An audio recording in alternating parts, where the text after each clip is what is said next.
Simon Velasquez was looking to his left when he felt someone sit on the other end of a wooden park bench to his right. He didn't feel the need to look at the other person. He was enjoying a gorgeous sunny morning in early spring in Southern California, the kind of day that was just made for postcard photos, sitting on a bench with a large cup of hot coffee in his hands. A few minutes later, he looked to his right and saw that there was another woman sitting on the bench, a stocky, middle-aged woman who, in his opinion, seemed familiar to him.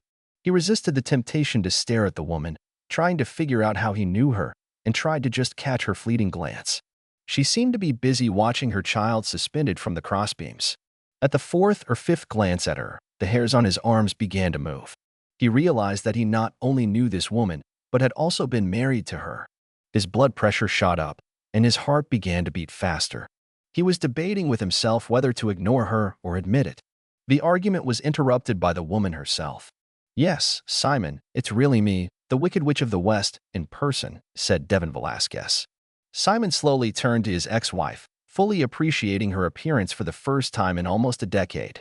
To say that he was shocked would be an understatement. He hoped there was no visible shock on his face. Simon knew that Devin was the same age as him, 50, but she looked, in his opinion, about 60. She was 50 pounds heavier than when they were married, wrinkles appeared on her face, and her once lush blonde curls were now cut in a mouse-colored pixie style. "Please be a gentleman, sigh. I know what I look like," Devin said.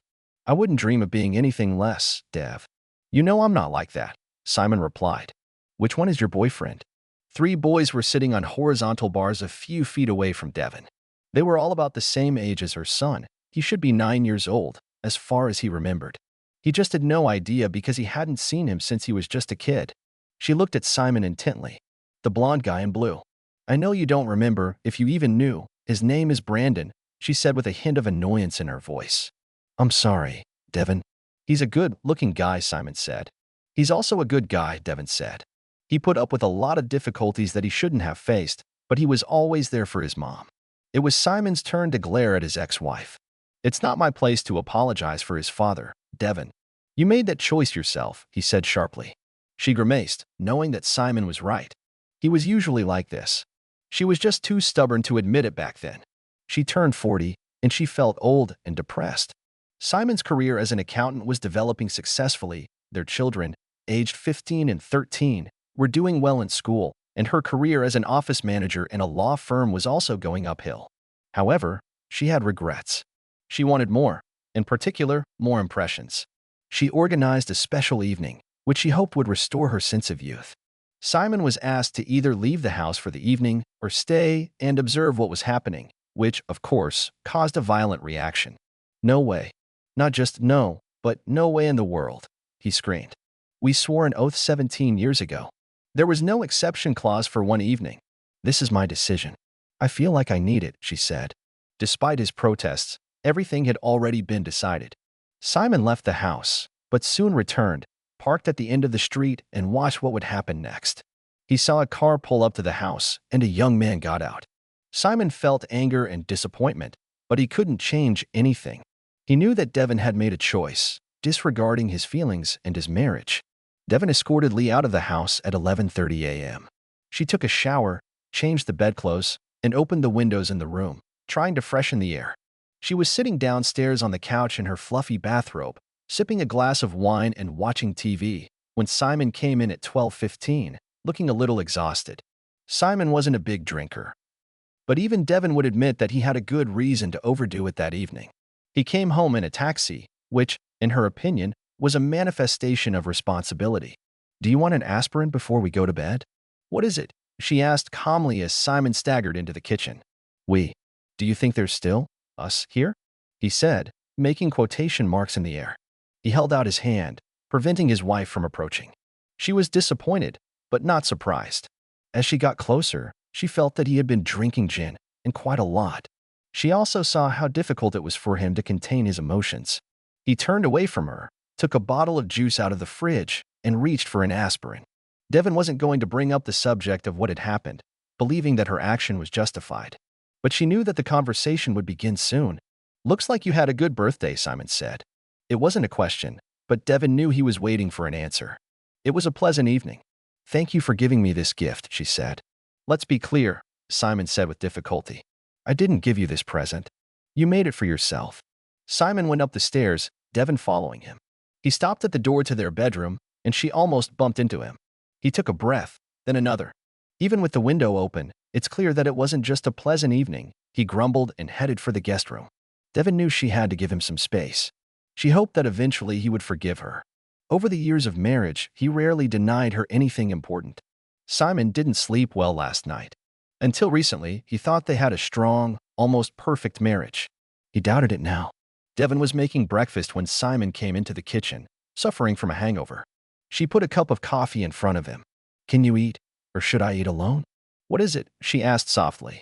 Simon groaned and replied that the coffee was enough for him. I even made waffles, she added before he rushed into the bathroom. He returned a few minutes later, looking exhausted. Why don't you just shoot me, Dev? That would be easier, he muttered. Don't be dramatic. It shouldn't have escalated into anything more, she said calmly. Obviously, I didn't give you everything you wanted. But I thought we could discuss everything honestly, find a solution. Not like this. Simon said. It's not because of you, Simon. It was about me, my thoughts, my feelings. I just wanted to make sure that I was still worth something. It happened once, and now I don't have to think about it anymore. Now we can move on. Until you want to do it again. For another reason, he interjected. No, I wouldn't. It was the only time. This shouldn't have happened at all. Do you remember how we promised to be faithful to each other? Devon looked away. He might be tired, but he was still visionary. We've been married for almost 6,000 days. It's a one-night stand. You can count. It's practically nothing, she said. Do you want me to even the score too? Is that the point? No. I don't want to be with anyone else. Just understand, it was my weakness, not yours. But your reaction can ruin everything. No, you've already done that. It wasn't just a mistake. You planned everything. It's a betrayal. Don't be dramatic. It was just one night. And now you want me to make amends for 30 years? No. You can't make it up to me. I'm not a naive teenager who can be distracted. I'm an adult. It was an acquaintance from a friend. We discussed it, but the decision was mine, she said. I should have known. Tell me, didn't she put you up to this? We were just talking. She had a similar experience, but her husband didn't destroy the family. He acted like a fool. And you're like her. When did you stop appreciating my opinion? When did other people's advice become more important than our family? Despite Devon's protests, Simon filed for divorce a week later. 3 weeks after that, he returned home to find Devon alone at the kitchen table, looking like she was waiting for Simon to speak. What now, Dev? He asked sadly, realizing that another quarrel was brewing. She moved her lips, but Simon couldn't hear her words. What? What is it? He asked irritably. I'm pregnant, she gasped. Simon froze for a few seconds. I'm sorry, he finally whispered. I guess it's been so long since we've used precautions that you just didn't think. It's been more than 10 years since your vasectomy. I just didn't think about it. If only I'd thought at all, Devon said. It looks like I really made a big mistake, but you know I can't terminate the pregnancy. You know, I just can't. The guy is 19 years old. He's studying. He doesn't have any money. I will need help, not only financially, but also emotionally. We can handle this, Simon. There are 8 months left before the birth. You are welcome. A month ago, the sight of his wife crying would have broken Simon's soul. But now he's just numb. I can't. To raise someone else's child. As for the rest, everything changed when you decided to become a freelancer. I'm sorry, Devon. I'm leaving. You can handle it on your own. 17 years old, sigh. It's got to mean something, she whined. Maybe you should have thought about it earlier. Devon moved in with her parents a few weeks before the final divorce. The children helped her with her younger sister. The father was rarely mentioned. Devon sometimes asked if he was seeing someone. Not usually. Simon sold the family home a few months later. Devon was sad to learn about it, but she was grateful for the share she received. Contact between the former spouses gradually ceased. Simon only celebrated holidays with children. I was stupid, selfish. But I must admit, I've never seen you really get involved with me. At first I thought you'd forgive me. Then at least you'll understand. But you just left. At all. It came as a surprise. Even the children were shocked by what you have become. You've made the last few years at home unbearable. Did you know about this? I'm not proud of it, because it affected the children. But you left me no choice, Simon replied. You took advantage of my kindness. I tried for you, and you manipulated it. In the end, I had to take care of myself. So you've told everyone what happened? I couldn't even meet a normal person. Maybe it's not about me, but about what you did. You talked to people from our circle. They knew everything. You're alone with the baby. It is difficult for a woman over 40 with a baby to find a partner. But this, on the contrary, can attract frivolous people who are looking for a temporary hobby. You looked attractive. Am I right? She looked away. Yes, probably. I was just mad at you, and I didn't want to admit it to myself. Everything has always been about you. Your feelings, desires, dreams. You've become selfish. I've put you on a pedestal, and you've decided that's the way it should be. You stopped noticing the others. No wonder I refused your gift. We talked about loyalty, and I always thought we were united on that. I was sure you'd forgive me. Marcy told me that your love could take anything, Devin said. Ah, there's Marcy. You listened to her, not me. Even though I was your husband, it should have been different. By the way, I haven't talked to her for a long time. I realized that she was comfortable while I was being irresponsible. She was just looking for a partner for frivolous behavior. And a true friend helps you change for the better. And what about the father of the child? Is he helping? No. He's gone to another state, and he's not sending any money. I tried to find him, but it turned out to be too expensive.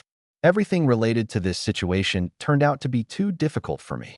She shook her head slowly, as if trying to clear her mind. It suddenly dawned on her. Which one is yours? She asked, taking a quick glance at the various children in the park. That kid over there on the swing, being pushed by a slender red-haired girl, he replied. Devin glanced at Simon's ring finger and saw that he was busy. Is she your wife?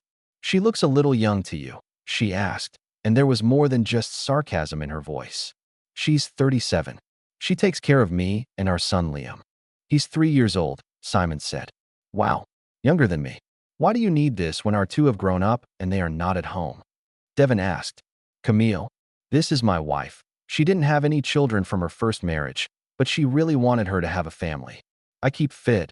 I go to the gym. Sometimes I ride a bike, said Simon, a little embarrassed. Okay, I get it. Yes, Devin said. I think I'm happy for you. You don't deserve what I've done to you. Simon smiled mirthlessly. The sound upset his ex-wife. Yes, I didn't deserve what you did to me, he replied, but, in the end, everything worked out for me.